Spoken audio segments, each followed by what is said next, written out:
just a moment to say thanks again. 3 weeks ago, my family and I were in a car accident, as most of you know, and we're all doing fine. So Marilyn's ankle is healing up, my ribs are healing up. Matt he had some seatbelt bruising, and he's doing fine. Two things that brought to mind. One is just how quickly life can change, right? Like, you have plans and activities and agendas, and in a moment, everything that you thought was on your agenda to do is off, and it just happens in a flash. The other thing that it reminded us of in a clear way, not that I needed this reminder, but it did it anyway, is how grateful we are to be a part of this community of faith called Hope. So for all of the prayers that were prayed, and the texts and the emails and the cards, for the meals that you all provided for my family, we are grateful. And it's just a blessing for us to be a part of this wonderful community called Hope. So thank you. We're good, and we won't talk about it anymore. So I want to tell two scenarios, and they sound totally unrelated, but they have something in common. And see if you can pick up on what that common thing is, and I'll be talking about that more. So the first is two people who meet each other and fairly quickly become connected, and then not long after that fall in love. And they are deeply in love with one another, and they can't spend enough time together. And when they are together, they're constantly holding hands or arm in arm, and just become infatuated with each other. They can't spend enough time together. Everything that each of them says to the other is so interesting, and they just have so much fun together. Very quickly on, they say that, they identify as we're best friends, and, this is the person I've waited for my whole life, and on and on and on. And then eventually they are engaged and get married, and all of their friends and family come together to help them celebrate their wedding day and their new journey together as husband and wife. 7 years later, they are going through a divorce, right? And have no good thing to say about the other one. What happened?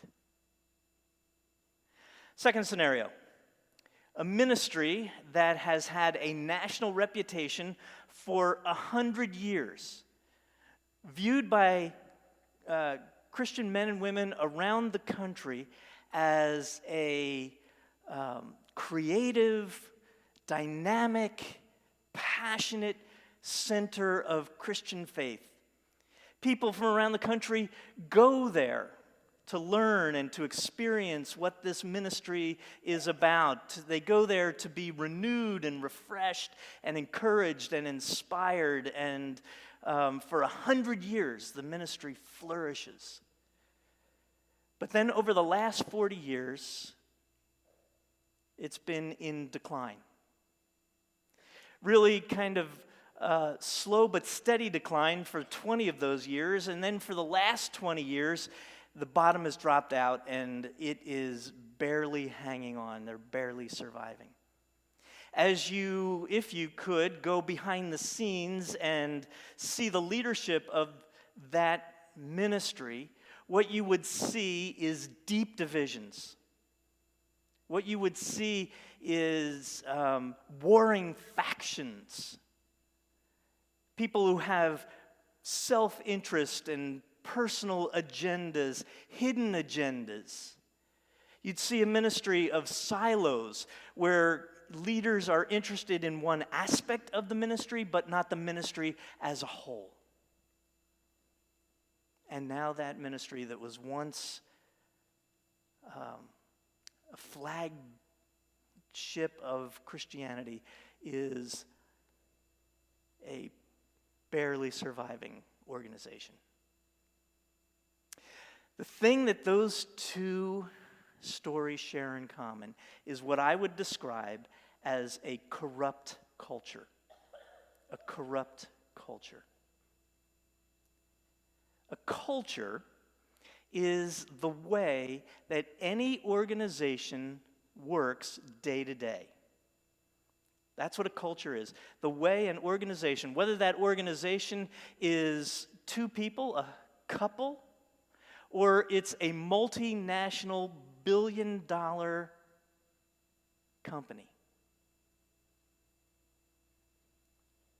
Every organization has a culture, the way that it operates day to day in life.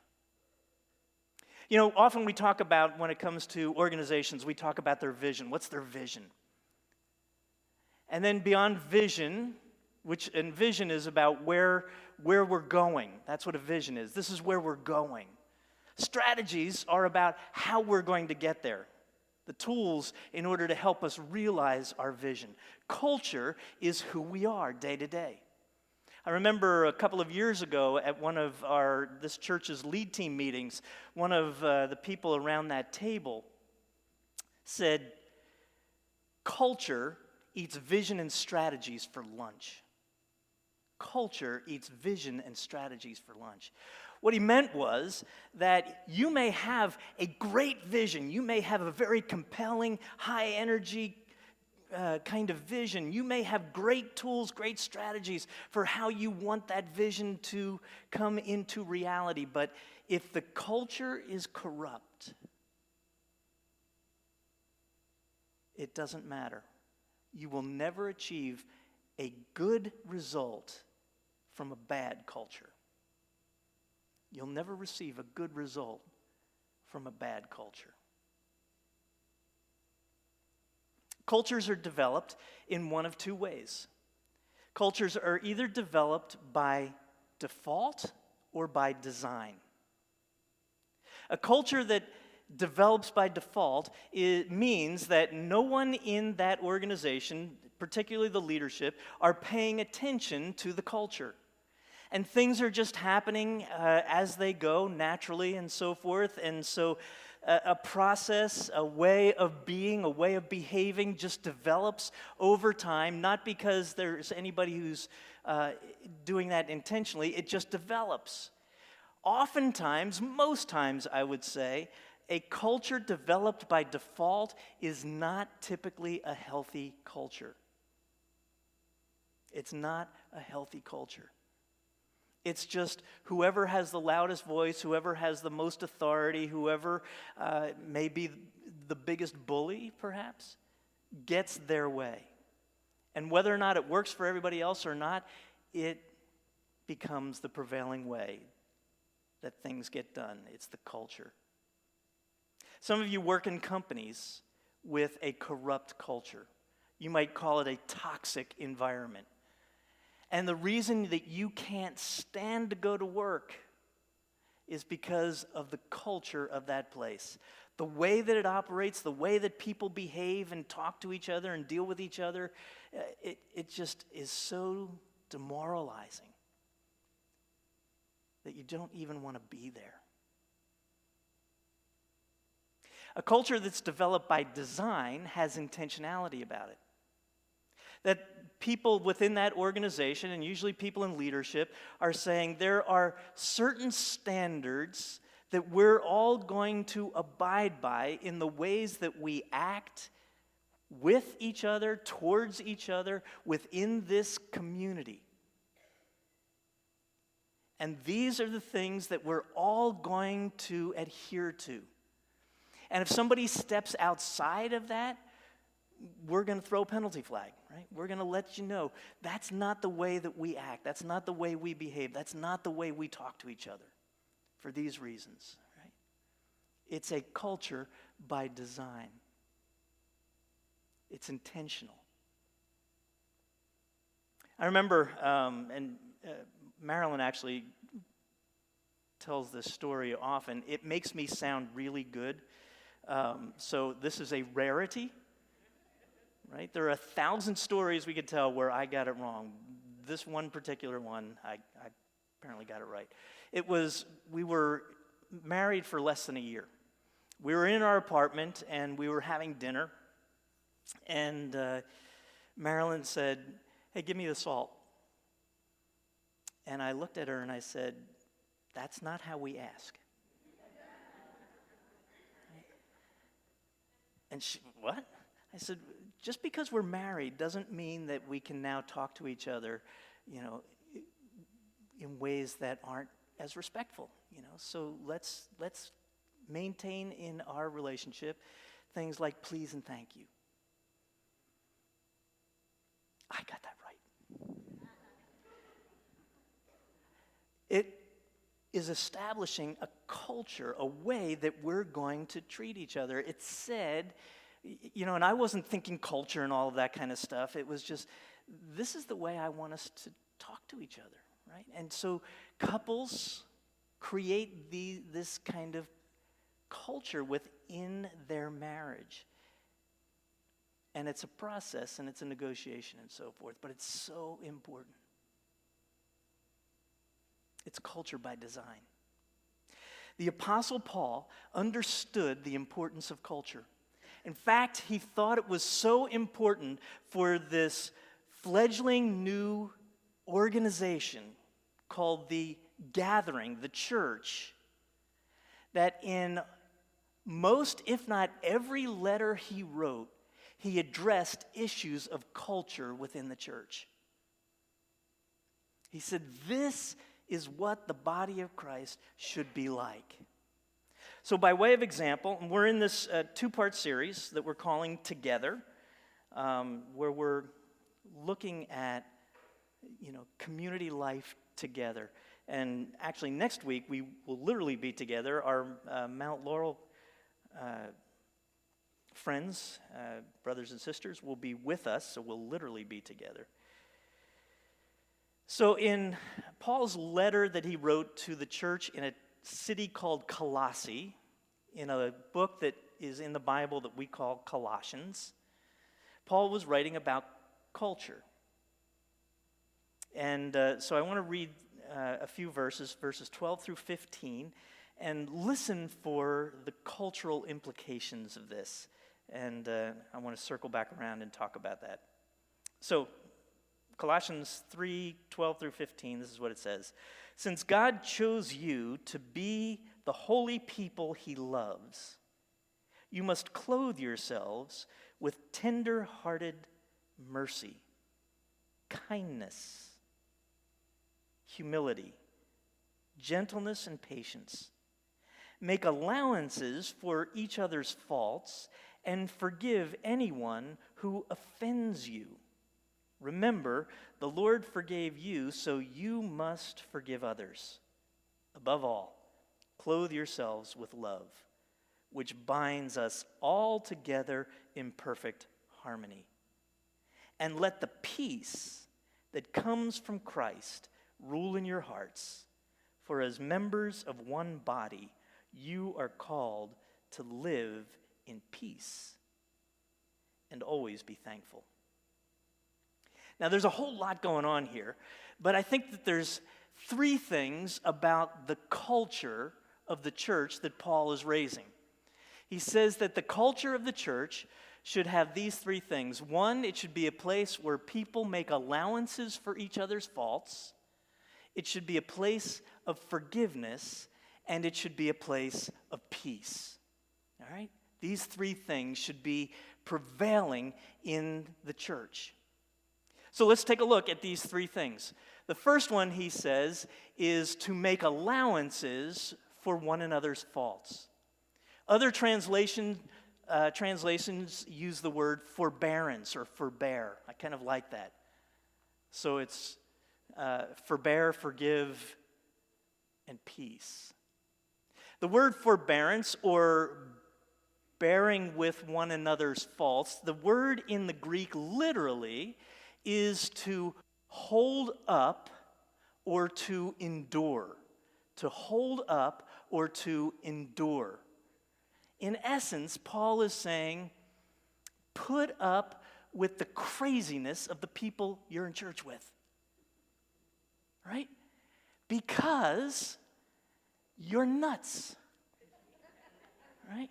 Every one of you is nuts. I'm crazy in my own way, right?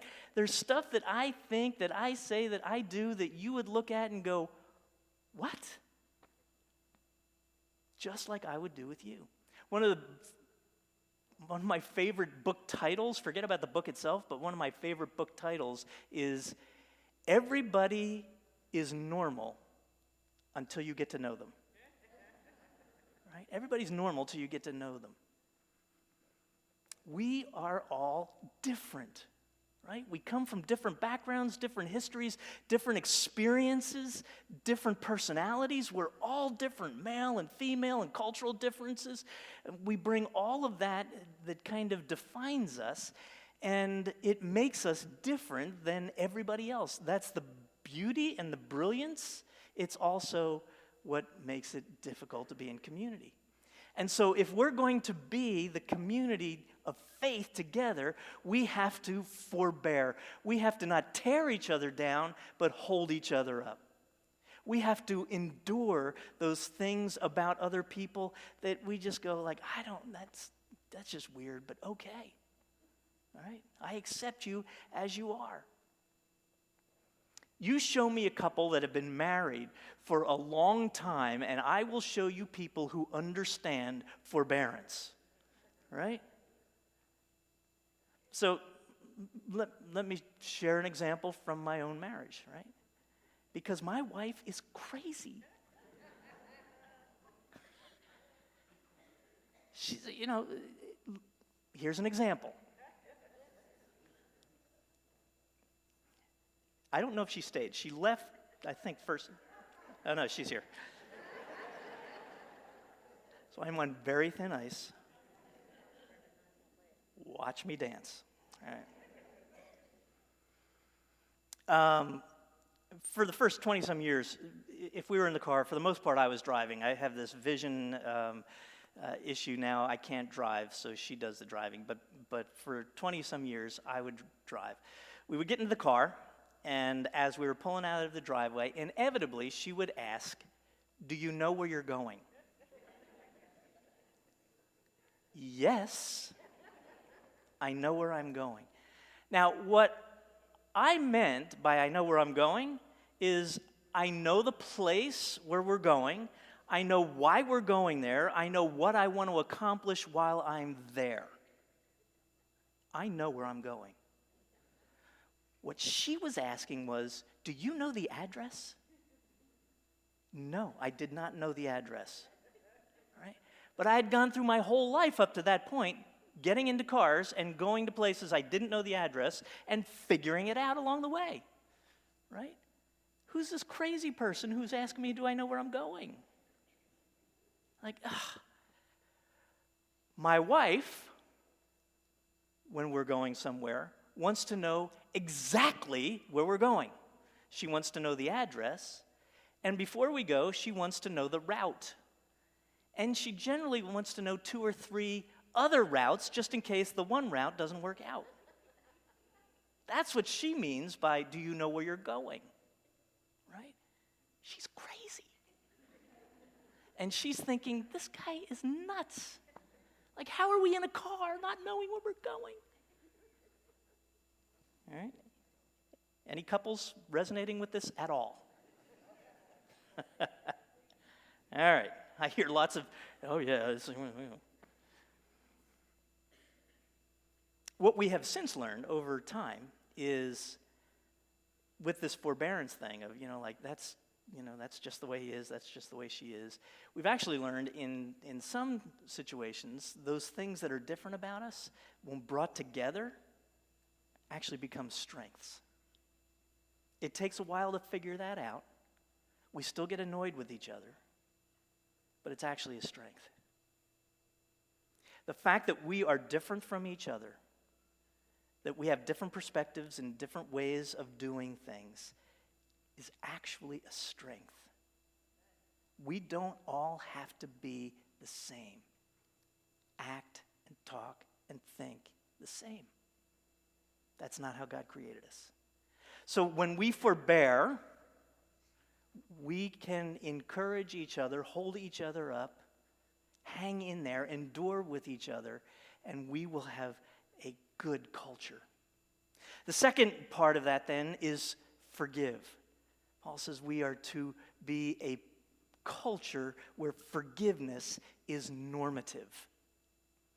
We live in a broader culture in our world where forgiveness is viewed as a weakness, where apologizing for things that you've done is viewed as a weakness. But in the church community, in the faith community, it is a strength. Jesus is our model, right? Jesus gave his life, died on a cross in order to win our forgiveness before a holy God. Does that sound weak to you? Forgiveness is profoundly strong. To say that even though what you did or said offended me, hurt my feelings, made me feel bad, even though you did that to me, I'm not going to hold that offense against you. I'm letting it go. I'm forgiving you. And I'm doing it preemptively. I'm not waiting for you to ask me to forgive you. I am offering forgiveness. You may not accept it. You may not want it. I'm offering it. I give it. I no longer hold you accountable for that offense. When you have forgiveness as an operating principle within a community, it allows for depth of community that you can never experience without it. It's true in marriage. It's true in corporate life, whether or not we acknowledge it or not, and it's true in the church. Forgiveness is a strength. And Paul even says, look, you need to remember how much you've been forgiven for. Remember how much Christ forgave you. So then you must forgive others. As long as I'm just looking at you, and Heather referenced this in her prayer, as long as I'm just comparing myself to you, looking at you, then I may think that I can hold on to an offense. I can hold on to my anger. I can hold on to my whatever it is that I feel toward you because of what you did to me. But when I take my eyes off you and I look at Christ and what Christ has done for me, how much I've been forgiven, how much I needed it, and how freely he gave it, that's right. I need to be forgiving as well. And then the third one in this cultural thing is that let the peace of Christ rule in your hearts, the peace of Christ. This is an interesting word, this idea of peace. You may be familiar with the word shalom in the Hebrew. Familiar with that word, shalom? Well, the Greek word that is used here is similar in concept, in ere. In both cases, it's not peace like let there be no violence. I mean, that's implied, I suppose. But really what it means is I want all of the best and richest blessings to come your way. Shalom is a blessing. I want you to experience all of the rich blessings of life. And so what Paul is saying is that in the community, the culture of the church community is one of blessing. I want all of the best that Christ has to offer to be yours. I want the very best for you. Imagine living among a group of people, hundreds of people, who when they look at you, their thought is, I want the best for you. I want the best of what God has to offer, the best of what Christ has to offer in your life. And when I look at you, that's on my mind.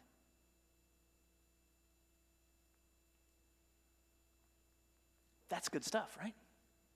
So forbearing with each other's faults, forgiving each other's offenses, and wanting the very best for everyone around is the culture of a healthy church. So how does that happen? Right? I mean, that doesn't happen by default. That happens by design. So I want to go back to verse 13 for just a moment. Okay, words will be on the screen. This is what he says. Clothe yourselves, put on the clothing that looks like this: tender mercy, tender-hearted mercy, kindness, humility, gentleness, patience. These are the character traits of each individual. This is your work. This is what you have to work on. Tender-hearted mercy, humility, patience. As you're working on that in your life, you can bring health into the community of faith. You can help create a culture that is reflective of what Paul has described here, where we forbear, forgive, and bless with peace. That's what the church is supposed to look like. If the church doesn't look and act like that, it's a corrupt culture. And no good thing grows in a corrupt culture. Josh is going to come. He's going to lead us in a closing song. And as he's kind of getting set up, let me close with this. What happens when a community of faith has a good culture, a healthy culture? Well, let me tell you some things that happen in a church like that. Hundreds and hundreds of children and teens get a vision for their lives where they see themselves as God's creation, where they understand who they are, not based on what the culture says about them, but on what God says about them. And it gives them a level of confidence and assurance and strength that they can carry into the world. A church with a healthy culture is a place where hundreds and hundreds of people gather in small groups to be encouraged and challenged and inspired to grow in their faith. A church with a healthy culture buys a place in a town and says, you know what, we're not going to use it for ourselves, we're going to use it to bless the broader community, and creates a meeting place where literally hundreds of men and women throughout the course of a week gather together to struggle to overcome addictions that are destroying their lives. A church with a healthy culture says to families around that in this time of life where you're struggling just to make ends meet, we're going to help you out by providing the groceries that your family is going to need. A church with a healthy culture looks beyond itself to cities that are struggling and says to youth there that we want to be a part of a solution to help raise you up. And it doesn't stop at the borders of our country. It reaches out to children in countries like Haiti and Cuba. Good things, beautiful things, powerful things happen when a church has a healthy culture, a God-honoring culture. A church like this.